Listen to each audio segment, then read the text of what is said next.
Histórias do caminho, doutrina espírita, ciência, filosofia e religião. Deus de infinita bondade, tem nos dado nesse momento a felicidade, o intercâmbio mais intenso com o plano espiritual, no afã de levar nossos conceitos quanto à ciência, à arte, à filosofia, à religião, que evidencia um movimento maravilhoso de evolução planetária. Vamos todos nos esforçar para sermos melhores e com isso, poder colher as mais belas flores do amor divino em nossas vidas. O Espiritismo é uma religião? Em que se alicerça a sua doutrina? Por que ela empreendeu uma revolução espiritual e moral? Nos é possível conciliar a fé com a razão? É viável a união da ciência com a religião? Quando é que um indivíduo, na condução do seu cotidiano, filosofa? De que maneira podemos reverenciar a Deus? O Espiritismo não é uma religião propriamente dita, em virtude de não possuir rituais, cerimônias, liturgias e sacramentos. É mais uma doutrina, ou seja, um conjunto coerente de ideias fundamentadas, de tríplice aspecto, o religioso, o científico e o filosófico. O Espírito Emmanuel, numa mensagem intitulada O Sublime Triângulo, assim se expressa sobre o alicerce dessa doutrina. A ciência, a filosofia e a religião constituem o triângulo sobre o qual a doutrina espírita assenta as suas próprias bases, preparando a humanidade do presente para a vitória suprema do amor e da sabedoria no grande futuro. Não será justo em nosso movimento libertador da vida espiritual, prescindir da ciência que estuda, da filosofia que esclarece e da religião que sublima. Como a doutrina espírita, através do seu tríplice aspecto, pode nos direcionar para a conquista do amor e da sabedoria. Inicialmente, falemos sobre o seu aspecto científico. Quando o Espiritismo surgiu, a contribuição da ciência foi fundamental para uma maior aceitabilidade de seus postulados. Cientistas ilustres e pesquisadores conscientes não se perturbaram com as ideias preconceituosas lançadas sobre a doutrina na época, e passaram a investigar e a estudar as manifestações da alma encarnada e desencarnada, provando, cientificamente, que a extinção do ser após a sua morte física não existe. Assim, seu aspecto científico explica os mecanismos desse intercâmbio do mundo espiritual com o mundo físico, bem como as leis que regem o universo e a vida moral de cada um de nós, nessa interligação da criatura humana com o todo, com tudo e com todos. Allan Kardec, ao codificar o Espiritismo, deixou-nos algumas máximas. Uma delas é a que diz: não há fé inabalável senão aquela que pode encarar a razão face a face, em todas as épocas da humanidade. Ao conciliarmos a fé com a razão, é-nos seguramente possível crer em Deus e na sua infinita sabedoria, pois sabemos por que cremos, torna-se fácil acreditar na imortalidade da alma, porque compreendemos a nossa condição de seres imortais, é-nos sensato atentar para a própria evolução, porque sabemos das consequências que nos advirão tanto pelo esforço dessa busca como pelo descaso para com ela. E o porquê de termos uma fé alicerçada na razão, para que ela possa se robustecer. Com a utilização da inteligência e do raciocínio lógico para o entendimento das questões espirituais, ampliamos nosso discernimento quanto à realidade física e extrafísica. Não nos tornemos fanáticos na condução da própria religiosidade. Respeitar a crença e as opiniões alheias significa compreender que cada criatura tem o direito de optar pela religião que mais atenda às suas necessidades morais e espirituais, e possamos melhor avaliar tudo aquilo que verdadeiramente convém ao nosso crescimento pessoal. O escritor espírita Clóvis Tavares, ao se referir sobre a contribuição do Espiritismo, escreveu que ele faz o homem saber e conhecer, estudar e investigar, buscar e amar as grandes e belas leis que governam o universo de Deus. A doutrina espírita se traduz por revolução espiritual que inicia uma nova era de desenvolvimento moral e espiritual da raça humana, lançando uma nova luz, poderosa e inapagável, sobre as verdades religiosas, explicando-as, fortalecendo-as e tornando-as aceitáveis tanto ao sábio quanto ao simples. O Espírito Emmanuel, na mensagem O Sublime Triângulo, afirma que o Espiritismo também tem uma filosofia que esclarece. No sentido original do termo, filosofia significa amor à sabedoria. Mas, na prática, Ela diz respeito a um conjunto de estudos, de sistemas de pensamento e de reflexões intelectuais que visam compreender a realidade absoluta, as causas elementares, os fundamentos dos valores e das crenças humanas, o sentido da existência. E esse sistema de princípios, que a filosofia representa, surgiu na Grécia, por volta do ano 500 a.C., como uma necessidade de explicações mais plausíveis, ou seja, um tanto mais aceitáveis e razoáveis, para tudo aquilo que o homem ainda não conseguia compreender plenamente. E quando um indivíduo, na condução de seu cotidiano, filosofa, quando ele, diante do seu inconformismo ou da sua incompreensão, questiona a ordem das coisas, perante suas dúvidas, repensa conceitos e valores, em consequência dos problemas que vivencia, dos desejos que alimenta, dos conflitos que carrega, busca alternativas no sentido de melhor compreender e administrar tudo aquilo que ainda lhe parece bastante dificultoso. Sócrates, o grande filósofo da antiguidade, nascido na Grécia em 470 a.C., na obra O Evangelho segundo o Espiritismo, é considerado, juntamente com o seu discípulo e também filósofo Platão, um dos precursores do cristianismo e da própria doutrina espírita. E qual o porquê dessa reverência para com ele? Porque o pensamento central dos princípios socráticos diz respeito ao bem e à verdade que cada indivíduo já traz em si. Para ele, o homem, através de uma autorreflexão, deveria entrar em contato com a voz da sua própria consciência, aprendendo, com isso, a se autodescobrir, a se autovalorizar e, consequentemente, a se autorrealizar. Sócrates, ao enfatizar essa busca da verdade íntima, a sintetizou em algumas palavras que conseguiram atravessar os séculos.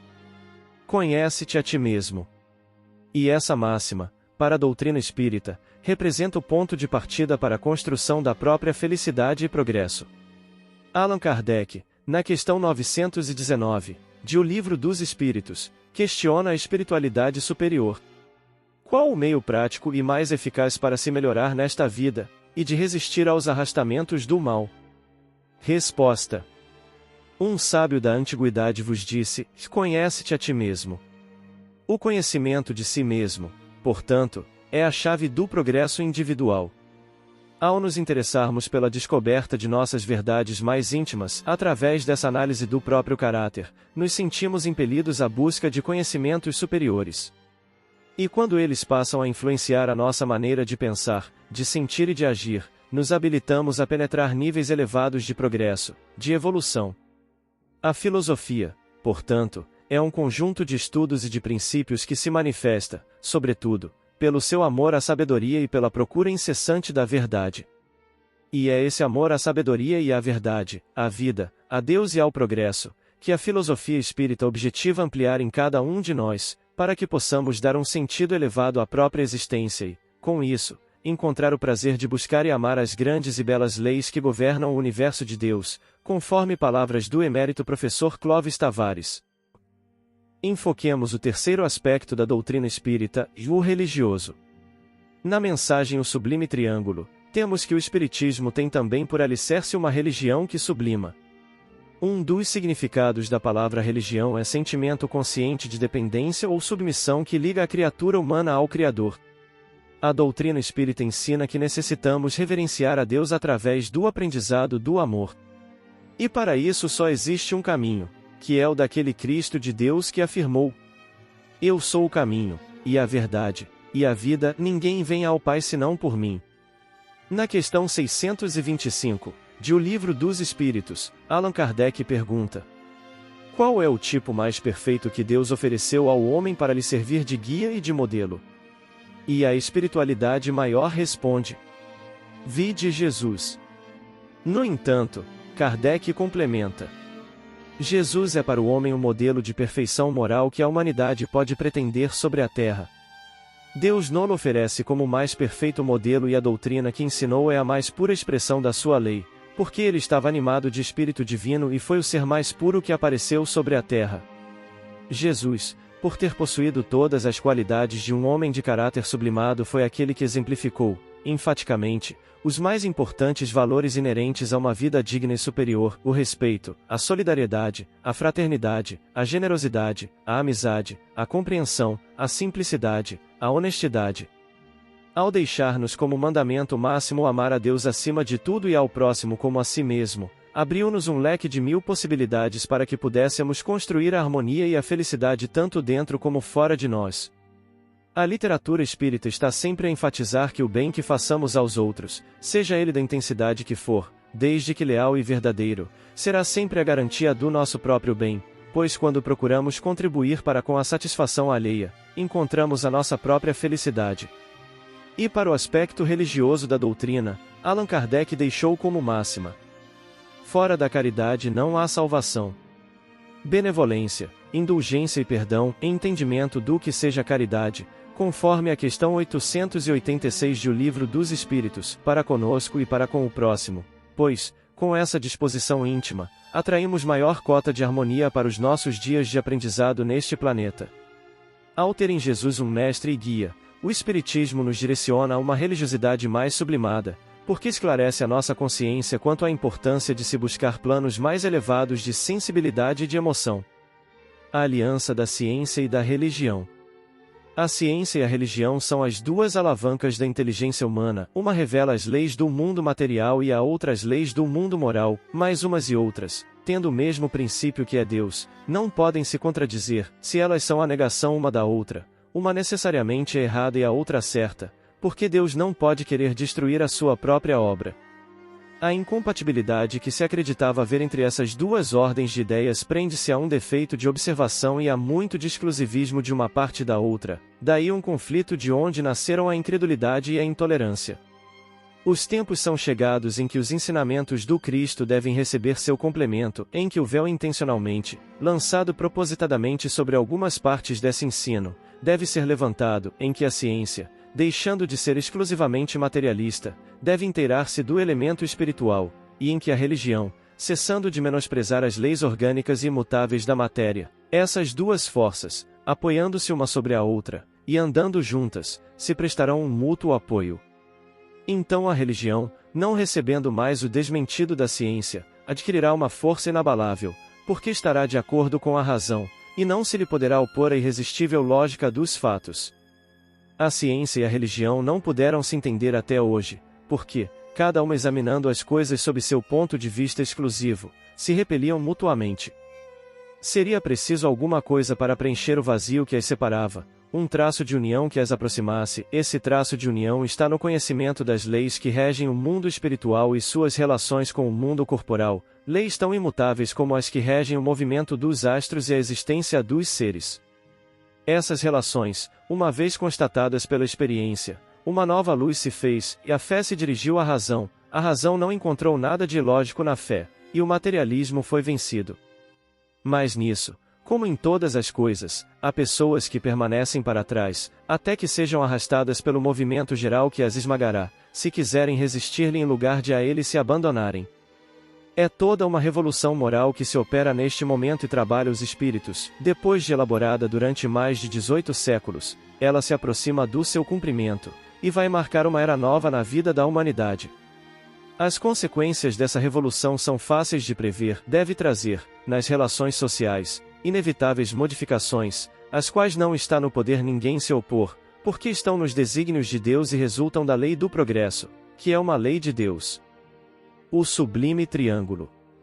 A ciência, a filosofia e a religião constituem o triângulo sobre o qual a doutrina espírita assenta as próprias bases, preparando a humanidade do presente para a vitória suprema do amor e da sabedoria no grande futuro.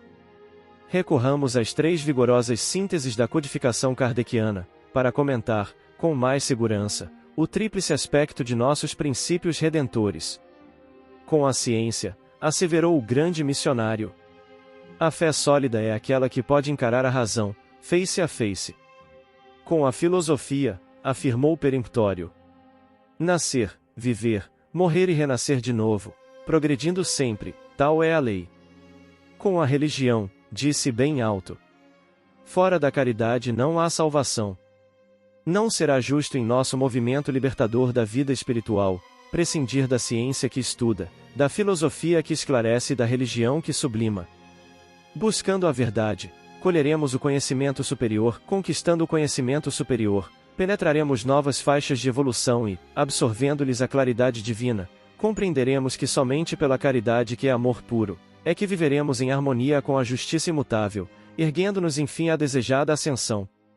Abracemos em nossa fé o trabalho paciente da pesquisa honesta e a construção do entendimento, para que a fraternidade cristã possa esculpir em nós mesmos a viva pregação do ideal que espalhamos, no serviço aos outros e que significa serviço a nós mesmos. Em suma, instruamo-nos e amemo-nos, uns aos outros, descerrando o coração ao sol da boa vontade infatigável e incessante, e o Espírito da verdade nos tomará na terra por instrumentos úteis na edificação do reino de Deus. Emmanuel. Comentários finais. O mundo permanece em obscuridade e sofrimento, porque a ciência foi assalariada pelo ódio, que aniquila e perverte, e só alcançará o porto de segurança quando se render plenamente ao amor de Jesus Cristo. Vem Archote de luz. Vem Jesus, viva Jesus.